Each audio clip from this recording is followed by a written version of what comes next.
اوس رمضان المبارک ته بس لږ کې غونډه ټیم ده نو چې میشه اوس نه دغه پریکټس وکړو چې رمضان المبارک کې به میشه 2 عمل خامخا کوو. یو عمل بدا کوو چې رمضان المبارک کې به میشه دا کوشش کوو چې د هیڅ غیبت تر نه ونشي. نو پهله نمبر میشه به کوشش دا وی چې رمضان المبارک کې به میشه خپل خلا خپل زبان به حفاظت کوو، هغه به کنټرول کوو چې میشه د بل مسلمان غیبت ار نه ونشي. او دویم نمبر کې د الله جل جلاله قرآن مجید د الله پاک کلام هغه تلاوت پډیر کو. علامه احمد بن حنبل رحمت الله علیه الله جل جلاله په خوب کې ډیر زیات کتلاو.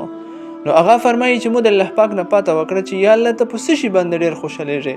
نو الله جل جلاله ته فرمایل چې مو څوک چې د مو کلام د مو قرآن تلاوت ډیر کوي نو زه په دې باندې ډیر زیات خوشاله شم. نو دویمه چار بدا کو چې د الله جل جلاله کلام تلاوت پډیر کو.